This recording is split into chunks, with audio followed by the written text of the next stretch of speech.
Hey everyone, it's Tony. Just came back off of vacation and decided to do another video.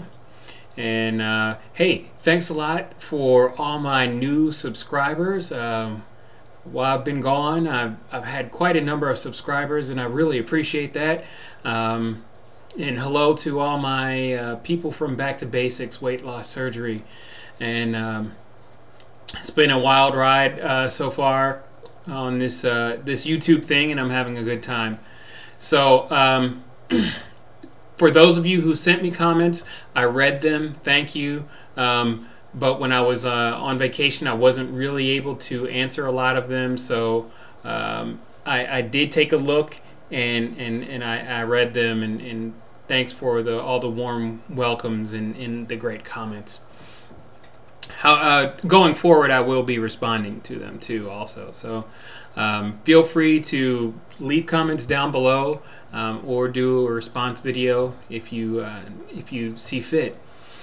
So I've been thinking about this journey and thinking about when I fall into those modes where I sort of reminisce about the good old days. You know, the days when I could eat anything and you know, and have little or no restriction or consequences. I guess I wouldn't call them the good old days, but you know, as weight loss surgery patients, one of the things that we're supposed to do is not reminisce about food. But I still find myself doing that, and I think having the discussion this week in the Back to Basics Weight Loss Surgery channel about emotional eating, it sort of brought back a lot of memories about food and how things used to be pre-surgery. And so, you know, I think about the times when you know, I could go to a buffet and just kill the place. You know, I mean, I could. My last meal before I went on my 2-week all liquids pre-surgical diet was the Paula Deen buffet down at Harrah's in Tunica, Mississippi. That was my last meal. I figured if I was going to do it, I'd do it up big. So I started thinking about that, you know, the times that I could eat, and every once in a while that thought creeps back into my head, like, man, I wish I could eat a sub. Or I'm from Philadelphia, so I wish I could have a cheesesteak, you know, a whole one, instead of just 2 bites and I'm done. So I think about those things sometimes, like, oh man, it'd be great. And I every once in a while I see different people post on Pinterest this thing. It says skinny doesn't feel. Oh, wait a minute. Food doesn't taste as good as skinny feels.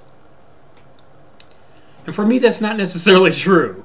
I love, you know, being 140 pounds down, but sometimes the thought of having a certain food and a lot of it really is appealing to me, and that's the honest truth. And that's something that I work on.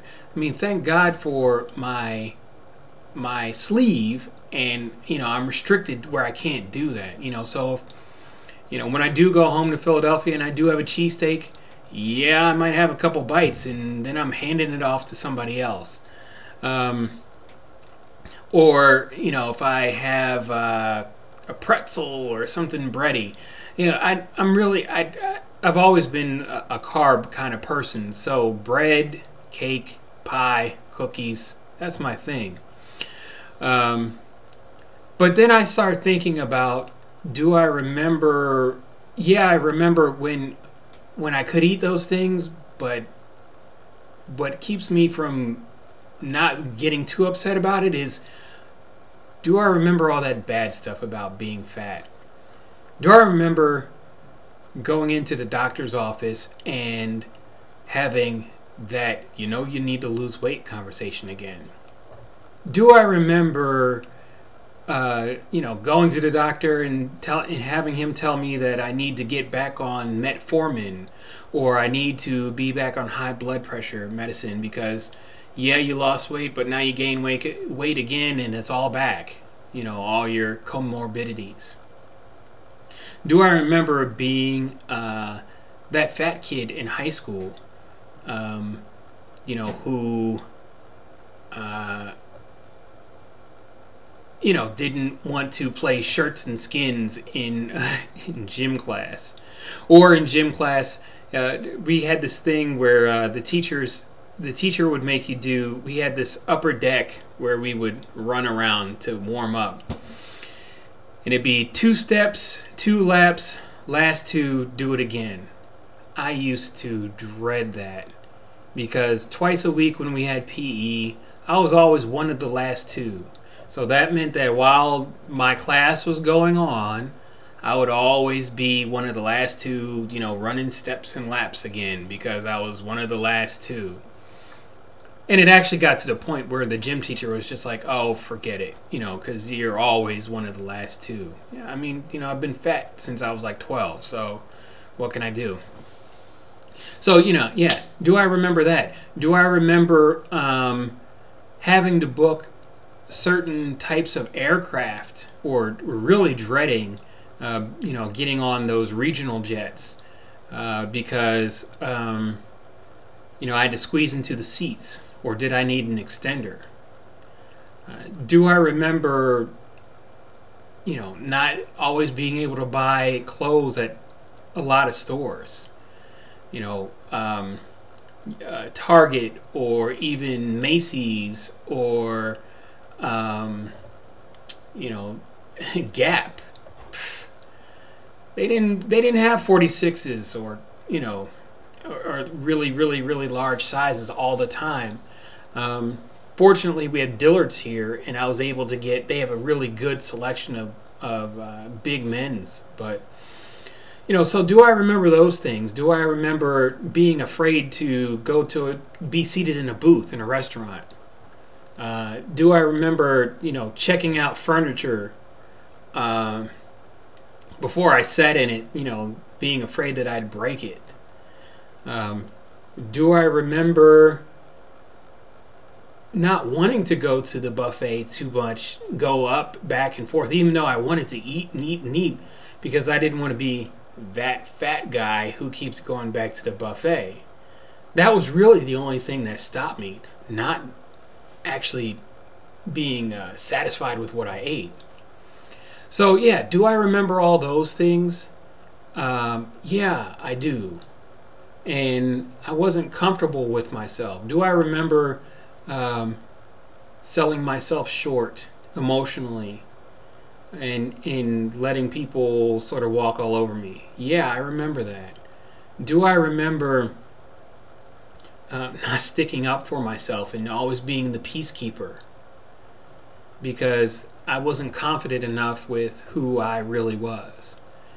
So I remember all those things, and I don't want to go back to it. So when I get into these modes where I want to emotionally eat, that's what I start to remember. I try not to remember, the times where I could eat all this great food and it was great. I try to remember actually the bad times, and the times where I wasn't happy with myself, and the times where I just really wasn't who I thought I was supposed to be. So I guess that's really part of my motivation to stay on track, to stay in maintenance. And I know recently it's been getting the best of me a little bit, but I really took some time and started to remember that being fat was no party. It wasn't a great thing. So it's not so much about, skinny feels better than how food tastes, because food still tastes pretty damn good to me. skinny's nice, but being on the other side of it and being morbidly obese is much, much worse. And I don't want to go back to that. So that's what this video is about this week. It's just remembering and it's really for myself, not so much for the audience at large. So I might be able to come back to this video if I really get off track and say, hey, do you remember all those things? Do you remember scanning a room when you go into a party to see if you're the fattest person there and hoping that you're not? Do you remember that? So I'm using this as a little motivation for myself, and if it does something for somebody in the audience, that's great too. Yeah. So not to have a downer video, but I think it's kind of what I needed, and maybe somebody else will get something from this too. So I will be coming back on a weekly basis now that I'm pretty much off vacation. Don't forget to check me out on the Back to Basics Weight Loss Surgery channel. That's back #2 Basics WLS. And yeah, I look forward to your comments and responses. And I think you guys are great. And just thanks for all the support and all the love. And I hope you all have a great week. Take care. God bless. Thanks.